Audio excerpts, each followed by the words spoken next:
say Joe? I don't know. I guess Joe Craig, and I need to speak to his supervisor. Regarding?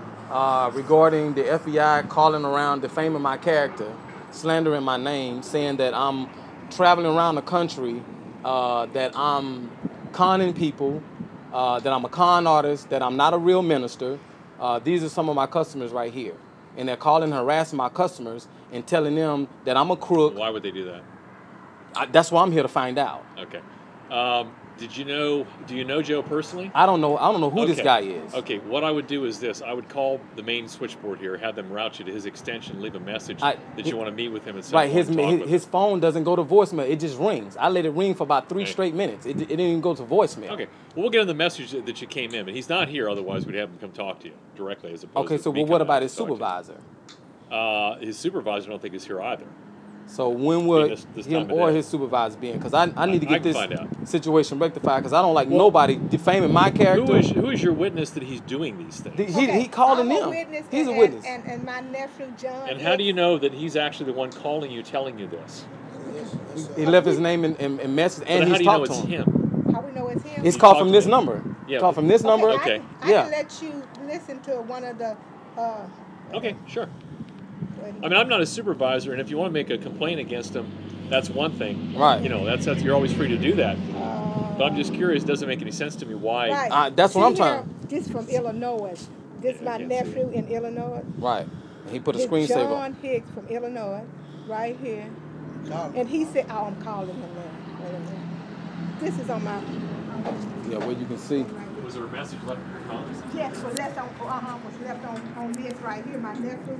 See, he called my nephew right here. Yeah, I can't think of it. And put a screensaver on the number that called. Okay, 1-708-465-8436. Now, but go back so to see that's the number that called him. 615-232-7500. Yeah, it's the main number. It's the main trunk line. Yeah. So they're calling him. They told him. Illinois. Right. Okay. And he is a police officer. He's a Chicago police officer. Okay. That they called and been defaming my character. Right. So I'm here to get this. Was he asking questions about you? Or? He said that I'm a crook. Okay. That I've been. That's a strong accusation to make. That's what I'm trying to figure out. I know this. Now this is a police officer that he's been telling this to. Right. My nephew got it recorded. Right. So and then my nephew just called in there and talked to him. Right. So now you are right, and now they're saying he's not here. Right. Well, he isn't. Yeah. He just got off the phone with him from this number. Well, no, he talked to switchboard, but not necessarily to Joe. He just talked to a guy named Joe Craig. Right. You want to talk to my nephew now? No, that's okay. Yeah, he's a police officer. Let me do this. Let me try to figure out when he's going to be here, because the best thing you could do is talk to him directly and find out what's going on, what his interest is, obviously. And if you need to elevate it to talk to his supervisor, you could do that. Yeah, it's gonna be. I'm telling you now, it's gonna be because all my people. I don't know you guys. I don't know what's going on with Joe. I don't know what kind of investigation. But all my customers are not gonna lie and say the same thing. This man's saying the same thing to all of them. Okay. All I know, and you can see this, that this is from Illinois. Yeah, it's actually better. Yeah, this is from Illinois. He got his voice recorded on his phone. Okay. And that's what he sent it to me. And the conversation that he had with him. Okay.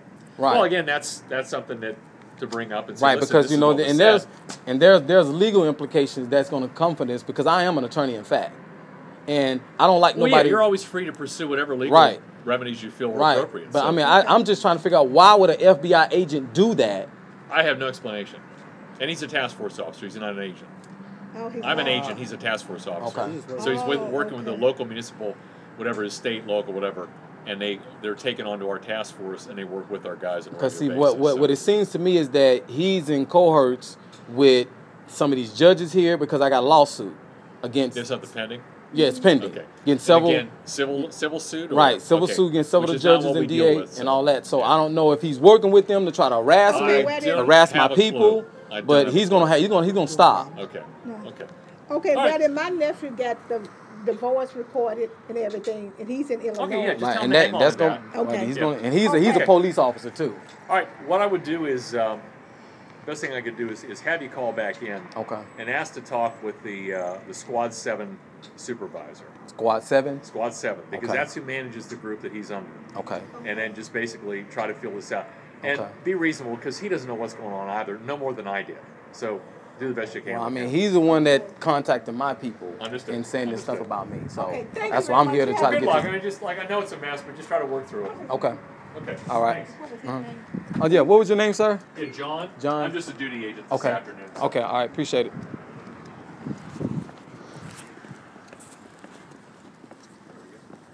Well, just met with a duty agent John, to try to get this situation rectified. Well, you see, Joe Craig is a liar.